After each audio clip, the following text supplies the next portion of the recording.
Hello दोस्तों, welcome YouTube channel. दोस्तों, आप सबके लेकर आए हैं यूपी ट्रिपल एस सी के लिए कंप्यूटर का 20 मोस्ट इम्पॉर्टेंट क्वेश्चन। दोस्तों, सबसे पहले आप सब चैनल को सब्सक्राइब और वीडियो को आप सब लाइक ज़रूर कर दें।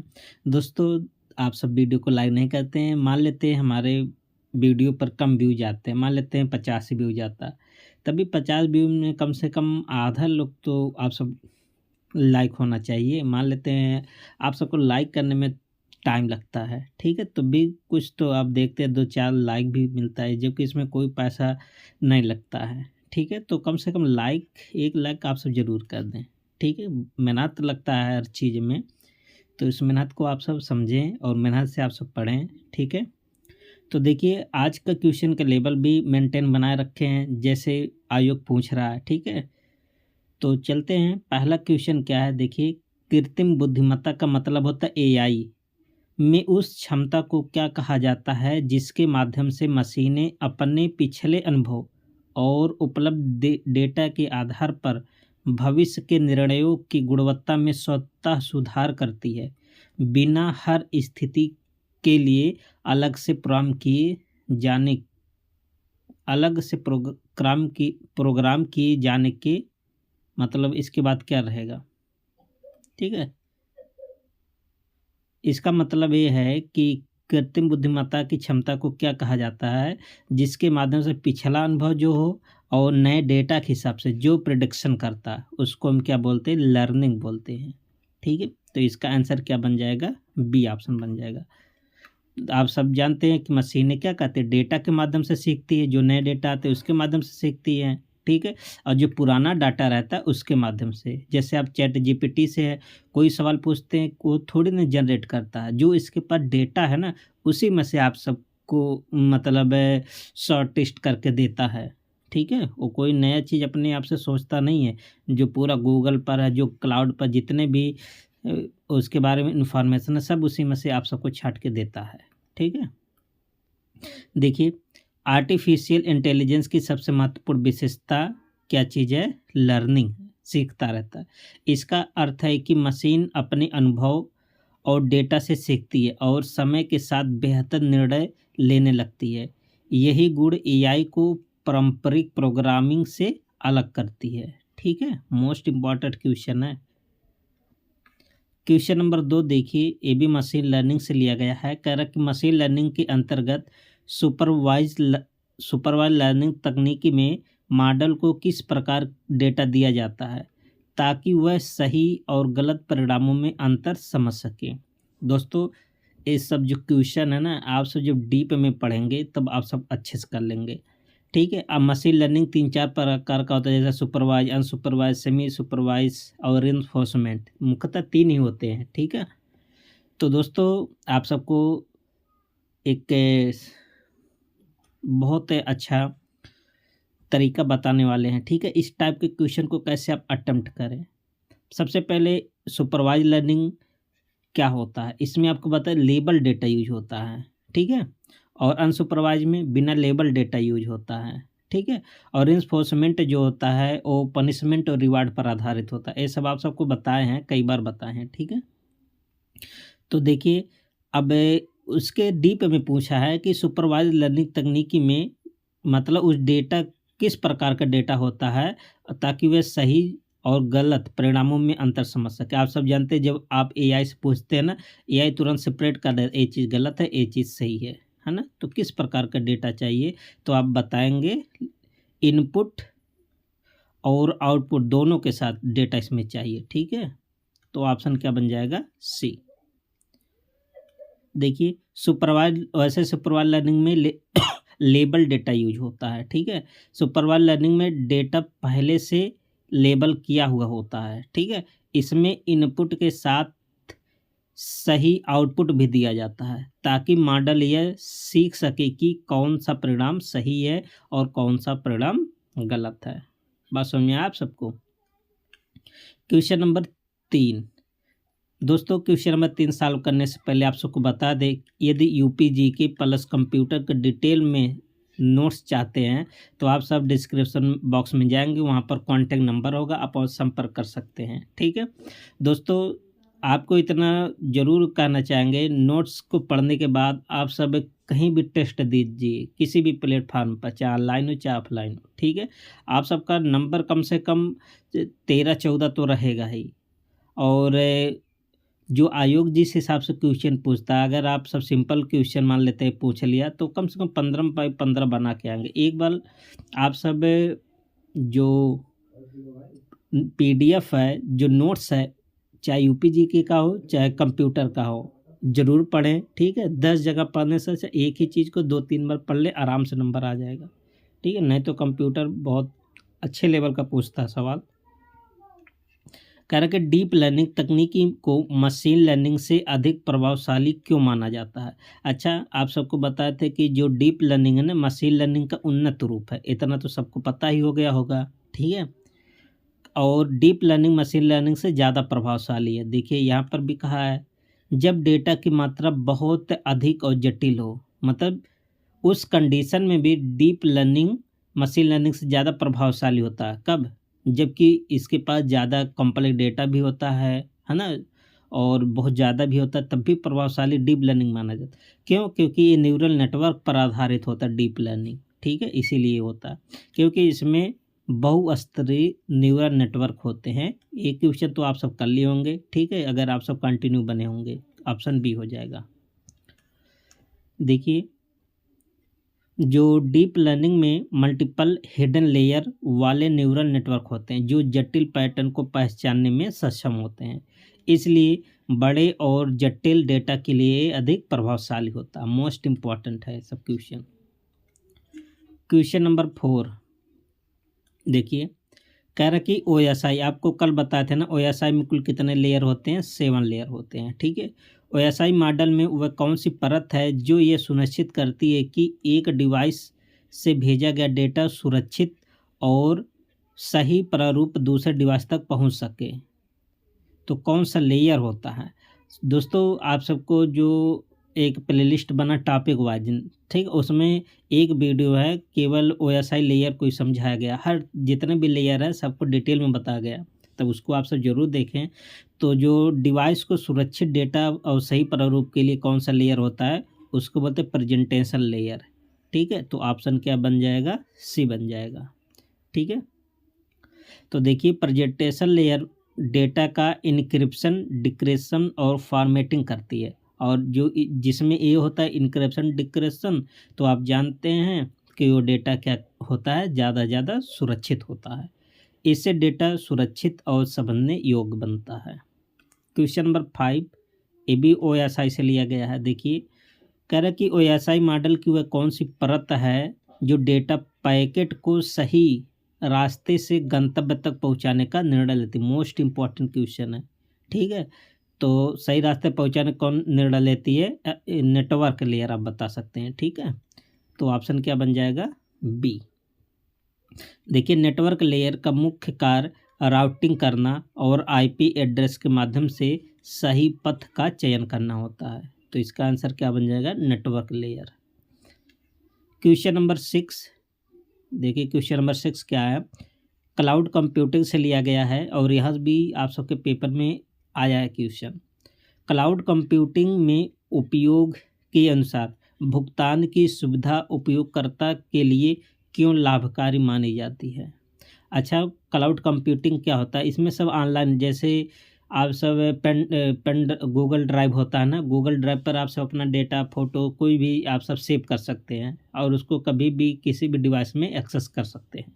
तो ये तो क्लाउड कंप्यूटिंग, ठीक है? तो कह रहा है कि भुगतान की सुविधा उपयोगकर्ता के लिए क्यों लाभकारी मानी जाती है? क्योंकि केवल उपयोग के लिए संसाधनों का ही भुगतान करना होता है। जैसे मान लेते हैं आपका ईमेल भी हो गया, ठीक है? आप सब देखे होंगे, आपका जब ईमेल फुल हो जाता है, ठीक है? 15 जीबी तक उसमें रहता है, कितना रहता है, ठीक है? जब आप सबका ईमेल फुल हो जाता है तो आप सबसे पैसा मांगता है, जब आप पैसा पे कर देते फिर आप सबका स्टोरेज ईमेल बढ़ा देता है। वैसे यही होता है क्लाउड क्लाउड में, जब आप सब मतलब अपलोड कर देंगे बहुत सारा चीज़, आप सबका जब फुल हो जाएगा तो पैसा मांगेगा, जब पैसा आप पेमेंट कर देंगे फिर आप सबका स्टोरेज को बढ़ा देगा, ठीक है।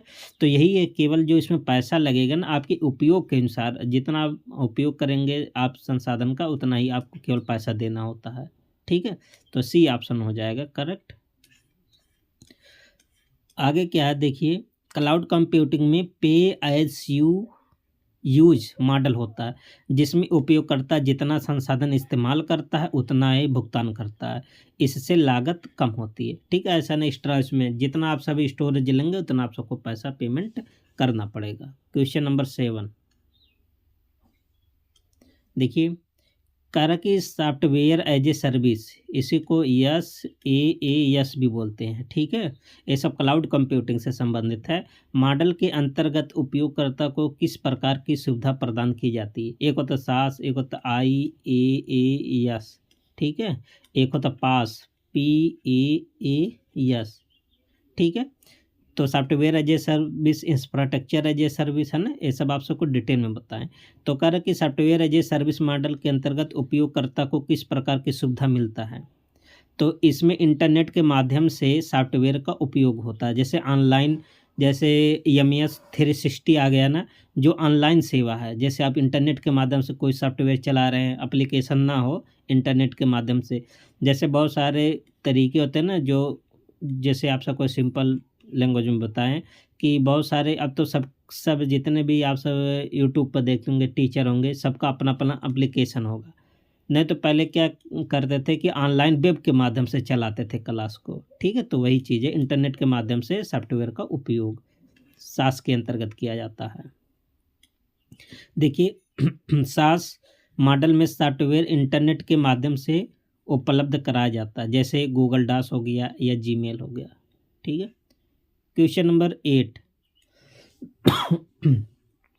MS वर्ड में ट्रैक चेंज फीचर का उपयोग सरकारी या कार्यालय दस्तावेजों में क्यों किया जाता है? सबसे पहले ये जानिए ट्रैक चेंज फीचर क्या होता है। इसमें क्या होता है, मान लेते हैं हम एक डॉक्यूमेंट है MS वर्ड में बना दिए, ठीक है, और लिख के चले गए। ठीक है, हम बना के चले गए और पता चला कोई आके इसमें से इसके साथ कोई लाइन के साथ छड़ कर दिया। ठीक है, तो आप कैसे जान पाएंगे? मान लेते एक पेज होगा तो आप सब देख लेंगे, मान लेते हैं इसमें सैकड़ों पेज हो और सैकड़ों पेज में कहीं जाके चेंज कर दिया तो आप थोड़ी ना जान पाएंगे। तो ट्रैक चेंज के माध्यम से ये पता चलता है कि हाल में इसमें क्या बदलाव हुआ है। ठीक है, तो मोस्ट इम्पॉर्टेंट है। तो इसका आंसर क्या बन जाएगा? ट्रैक चेंज से कई बार क्वेश्चन आप सबसे पूछा गया है। देखिए, ट्रैक चेंज फीचर्स यह पता चलता है कि दस्तावेज में किसने और क्या बदलाव किया। ये ऑफिस कार्यों को बहुत उपयोगी, जायज़ बात है, ऑफिस के कार्यों के लिए उपयोगी तो होगा ही। क्वेश्चन नंबर 9 कह रहा कि MS वर्ड में पेज ब्रेक का उपयोग किस स्थिति में किया जाता है? जब आप पेज ब्रेक का उपयोग करते हैं तो नए पेज से लिखना शुरू करने के लिए, मतलब नए पेज जैसे मान लेते ये पेज है, पेज को ब्रेक कर ले तो यहाँ नया पेज जनरेट हो जाता है। ठीक है, आगे क्या है देखिए, पेज ब्रेक का उपयोग तब किया जाता है जब कंटेंट को अगले पेज से शुरू करना होता है। ये तो सिंपल सी बात है, आप सबको पता ही होगा। क्वेश्चन नंबर 10 MS एक्सेल में सम फंक्शन का उपयोग क्यों किया जाता है? ये बहुत इजी क्वेश्चन है। सम मतलब जोड़, एवरेज होता है तो एवरेज का प्रयोग करते हो, है ना, ये सब एक्सेल में किया जाता है। तो सम का प्रयोग क्यों किया जाता है? संख्याओं का कुल योग मतलब सम निकालने के लिए सम फंक्शन का प्रयोग किया जाता है। अगर एवरेज होता है तो एवरेज का प्रयोग किया जाता है। ध्यान देना, एवरेज पूरा अच्छा लिखा रहता है। ठीक है, सम में पूरा अच्छा नहीं लिखा रहता है। ये सब आप सबको पता होना चाहिए, क्योंकि थोड़ा सा चेंज कर देगा आप सब घूम जाएंगे। सम फंक्शन का उपयोग चयनित सेल्स में मौजूद संख्याओं का कुल जोड़ मतलब कुल योग निकालने के लिए किया जाता है। क्वेश्चन नंबर 11 देखिए, कह रहा कि एक्सेल में कंडीशनल फॉर्मेटिंग का मुख्य उद्देश्य क्या है?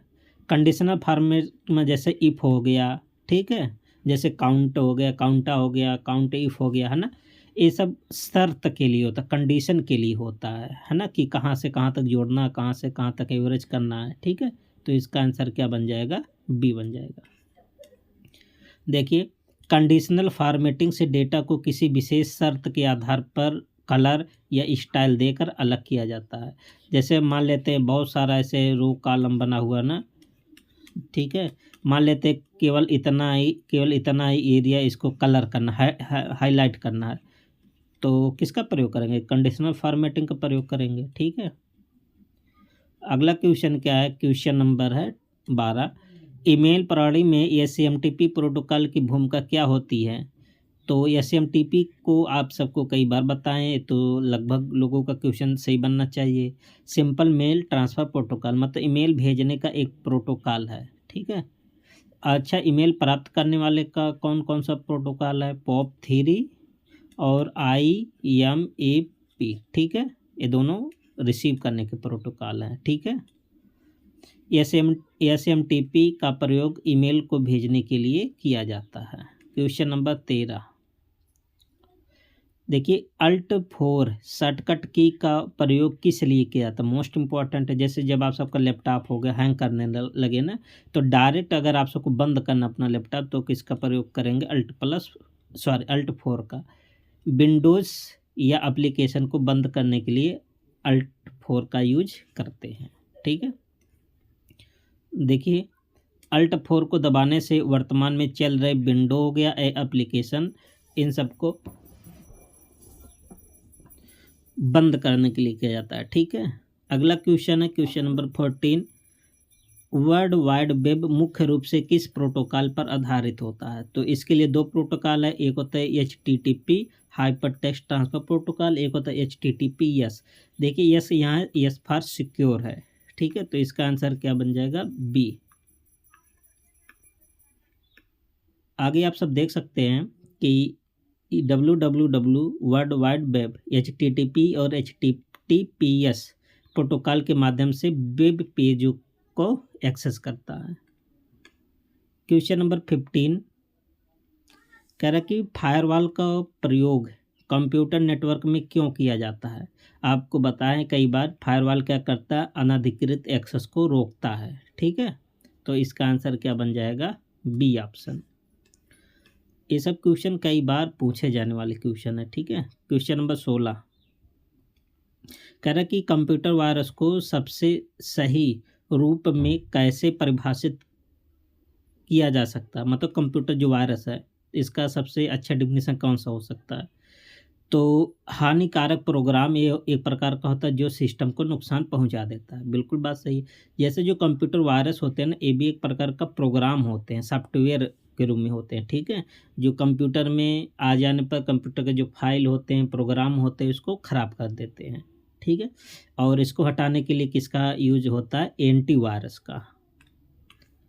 ठीक है, अगला क्वेश्चन क्या है? देखिए, वायरस एक मैलिशियस प्रोग्राम होता है जो कंप्यूटर की कार्यक्षमता को नुकसान पहुंचा देता है।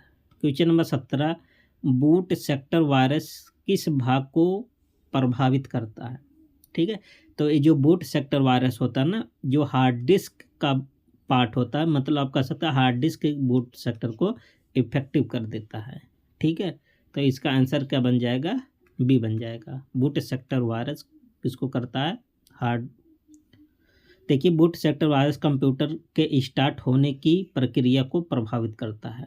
ठीक है, तो बूटिंग एक शब्द होता है, बूटिंग, है ना। बूटिंग मतलब जब कंप्यूटर क्या होता है? स्टार्ट होता है। क्वेश्चन नंबर 18 देखिए, एंटीवायरस सॉफ्टवेयर में रियल टाइम प्रोटेक्शन का क्या अर्थ है? मोस्ट इम्पॉर्टेंट है। देखिए, यहाँ लिखा रियल टाइम मतलब कंटिन्यू बनाए रखना, तो लगातार सिस्टम की निगरानी करना क्या कहलाता है? Real time protection. तो इसका आंसर क्या बन जाएगा? सी बन जाएगा। ठीक है, देखिए, रियल टाइम प्रोटेक्शन सिस्टम को हर समय वायरस और मैलवेयर से सुरक्षित करता है। क्वेश्चन नंबर 19 साइबर क्राइम में आइडेंटिटी थेफ्ट से क्या तात्पर्य है? तो आइडेंटिटी थेफ्ट का मतलब, थेफ्ट मतलब चोरी करना, किसी के पहचान को चोरी करना क्या कहलाता है? Identity theft. जैसे किसी व्यक्ति की पहचान कर गलत उपयोग करना। ठीक है, ऐसे क्वेश्चन आप सबसे पूछे जाते हैं। आइडेंटिटी थेफ्ट में किसी व्यक्ति की व्यक्तिगत जानकारी का दुरुपयोग किया जाता है। क्वेश्चन नंबर 20 और लास्ट क्वेश्चन है दोस्तों। ये जो सेशन है आप सब पुलिस ऑपरेटर हो गया, ठीक है, और लेखपाल हो गया, यूपी ट्रिपल एससी का कोई भी एग्जाम हो, स्टेनो जेई, है ना, सबके लिए उपयोगी है। 2 फैक्टर ऑथेंटिकेशन का प्रयोग ऑनलाइन सुरक्षा में क्यों किया जाता है? 2 फैक्टर, है ना, 2 फैक्टर अतिरिक्त सुरक्षा प्रदान करने के लिए, जिससे कोई आप सबका पासवर्ड चुरा, मतलब जैसे आप सबका कोई सिस्टम से साथ छेड़छाड़ ना कर सके, ठीक है। तो दोस्तों ये जो 20 क्वेश्चन का सेट है आप सबको कैसा लगा, आप सब अपनी राय को कमेंट बॉक्स में ज़रूर बताएं, ठीक है। और यदि आप सबका कोई राय है वो भी आप सब कमेंट बॉक्स में बताएं, हम सबके कमेंट को ज़रूर पढ़ते हैं, ठीक है। मिलते हैं नेक्स्ट प्रैक्टिस सेट में, तब तक के लिए best of luck, thank you and take care.